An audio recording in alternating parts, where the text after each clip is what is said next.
Mag-iilang araw na rin nga pala simula ng last upload ko sa pag-vlog. Kaya bago lumubog ang araw, sabi ko kay Papa baka meron kaming maisip na content. Ito ang naisip ko. At naisip ko rin nga pala na kumulog at kumidlat nung gabi. Kaya sabi ko kay Papa manguha kami ng amurong, mas kilalang mushroom. Kasi nga bago lang ito nagpapakita tuwing tag-ulan, tapos may mga kidlat, kulog, mga ganun daw yun. Yung mga gaytong ulam hindi na bago sa ating mga Pilipino kasi nga ito yung napaka-natural food ng Pilipino. Itong mushroom na hinanap namin na isang wild, hindi siya culture. Kaya pansin nyo, hinanap namin sa may sagingan. Sa may sagingan lang daw kasi yan siya tumutubo kadalasan.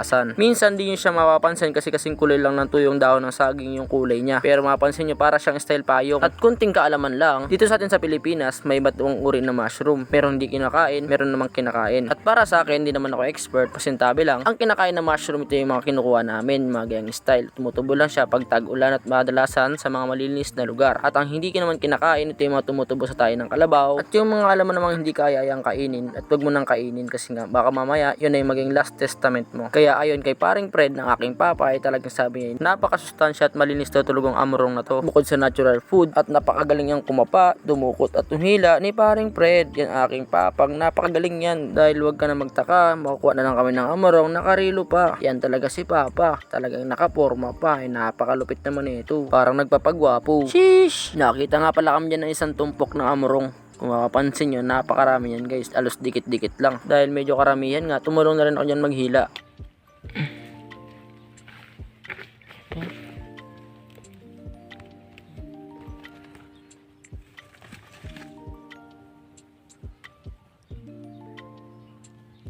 Bigla ko rin nga palang naisip na yung buhay ng amurong is napakaiksi lang. Dahil meron kami nakita dito na tuyo na kanya yung payong-payong niya. Natutuyo na. Hindi ko rin alam kung anong tawag yan sa ano niya na yan. Basta yung mga, yung taas niya, yung parang payong-payong niya sa taas. Yun yung natutuyo. Kaya kunting kaalaman, ang masarap na luto sa mushroom ay ginisa. Bakit nga ba ginisang nasabi ko? Kasi nga alam ko namang luto dyan is ginisa lang naman. Pero syempre sa mga nanonood, kung meron kayong ibang luto dyan, pwede nyo pong i-comment sa baba para naman alam ko kung may ibang luto pa sa mushroom. At ang magluluto nga pala yung bayaw ko na Ilonggo ay sabi niya siya daw magluluto. So, okay, sabi niya daw masarap daw lutuin yan to. Minikos-mikos nga pala dyan ni bayaw yung sibuyas bawang. Syempre daw pang pasarap daw yan sabi niya ni Toto. Yung medyo nakita niya na okay na yung sibuyas bawang, ilagay niya din nga pala dyan yung mushroom na pinanguha namin. Syempre hinugasan din naman yan guys. At dahil pag alam nyo naman yan pag Ilonggo, maraming alam na luto yan o. Alam nyo naman na pugi pa yan o, diba? Mapasabi ka na lang lami kasang cubes.